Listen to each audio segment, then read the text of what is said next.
लोगों से कहना चाहता हूं, कम मेक इन इंडिया।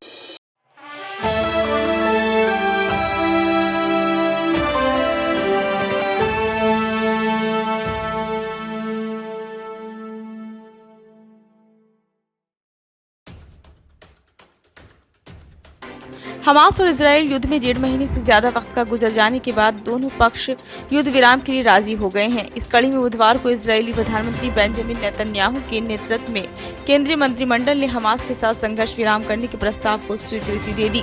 आइए जानते हैं कि आखिर हमास इजराइल के बीच युद्ध विराम का समझौता क्या है, संघर्ष विराम का फैसला क्यों लिया गया, क्या युद्ध की समाप्ति का संकेत है, आगे क्या होगा। 7 अक्टूबर के युद्धरत पक्ष हमास और इजराइल आखिरकार युद्ध विराम के लिए तैयार हो गए हैं। रिपोर्ट के अनुसार अमेरिका ने गाजा में 5 दिनों के युद्ध विराम के बदले में दर्जनों बंधकों को रिहा करने के लिए इजराइल और हमास के बीच एक समझौता कराया है। समझौते के वक्त 7 अक्टूबर से गाजा में हमास और अन्य समूहों द्वारा बंधक बनाई गई 50 महिलाओं और बच्चों को रिहा किया जाना है। एक अमेरिकी अधिकारी ने जानकारी दी कि रिहा होने वालों में 3 अमेरिकी नागरिक होंगे, जिनमें 4 साल की एक लड़की भी शामिल है। अधिकारियों ने उम्मीद जताई है कि समझौते के तहत पहली रिहाई गुरुवार यानी कि 23 नवंबर तक होनी है। उधर हमास ने दावा किया है कि इजराइल 150 फलस्तीनी कैदियों को इजरायली जेलों से रिहा करेगा, जिसमें सभी महिलाएं और बच्चे भी शामिल होंगे। इसके साथ ही वे रोजाना सैकड़ों ट्रकों को मिस्र के साथ लगने वाली राफा सीमा पार करने की अनुमति देगा। इससे गाजा में फलस्तीनियों को मानवीय आपूर्ति प्रदान की जाएगी। समझौते को लेकर हमास का दावा है कि इजराइल दक्षिणी गाजा में हवाई उड़ानें बंद कर देगा, उन्हें उत्तरी इलाके में रोजाना 6 घंटे तक ही संचालित करेगा। सहमति में ये भी निर्णय लिया गया है कि इजरायली सेना युद्ध विराम के दौरान गाजा में सैन्य वाहन नहीं लाएगी, न ही किसी को हिरासत में लेने की कोशिश करेगी।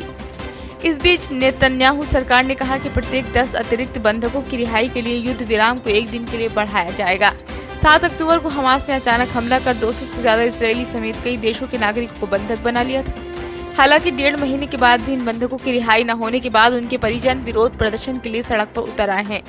इस बीच प्रभावित परिवारों ने सोमवार रात को इजरायली युद्ध कैबिनेट के सदस्यों से मुलाकात की और इसके बाद उन्हें घर लाओ नाम का एक अभियान चलाया। इसके अलावा गाजा में हर दिन खराब होती मानवीय स्थिति के चलते इजराइल पर अंतर्राष्ट्रीय दबाव भी बढ़ रहा है। कहा गया है कि इजरायली सेना द्वारा की गई बमबारी और उसके बाद जमीनी आक्रमण ने यहाँ मानवीय संकट पैदा कर दिया है। गाजा में भोजन, पानी, ईंधन और दवाओं की बेहद कमी है। 23 लाख की आबादी वाला गाजा पट्टी में 17 लाख लोग विस्थापित हो गए हैं। इसके अलावा क्षेत्र में मौजूद 36 में से केवल 10 अस्पताल ही फिलहाल काम कर रहे हैं।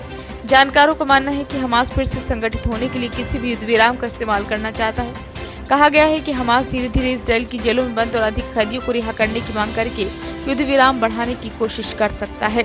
वहीं दूसरी ओर इजराइल की ओर देखें तो वह इस मुहाने पर आकर जवाबी कार्रवाई नहीं रोकना चाहेगा। इजराइल के 3 उद्देश्य अभी पूरे नहीं हुए हैं, जिसके लिए उसने हमास को जड़ से मिटाने की कसम खाई थी। इजरायली सेना ने अभी तक पूरे उत्तरी गाजा पर कब्जा नहीं किया है। मंगलवार को उसने हमास के गढ़ माने जाने वाले जबालिया इलाके को घेर लिया। इसके अलावा इजरायली सेना ने जबालिया के नजदीक इंडोनेशियाई अस्पताल को भी अपने नियंत्रण में ले लिया, जो उत्तरी इलाके में एकमात्र कार्यरत बड़ा चिकित्सा केंद्र है।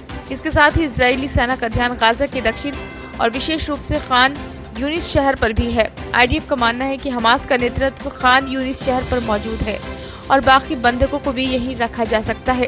कुछ इजरायली सैन्य नेताओं का तर्क है कि हमास को बड़ा झटका देने के लिए शहर पर हमला करना होगा। इस बीच इजराइल के प्रधानमंत्री बेंजामिन नेतन्याहू ने मंत्रिमंडल को बताया है कि उन्हें लड़ाई फिर से शुरू होने की उम्मीद है। उन्होंने ये भी कहा कि संघर्ष विराम के बाद इजराइल नहीं रुकेगा। ब्यूरो रिपोर्ट, नई दिल्ली।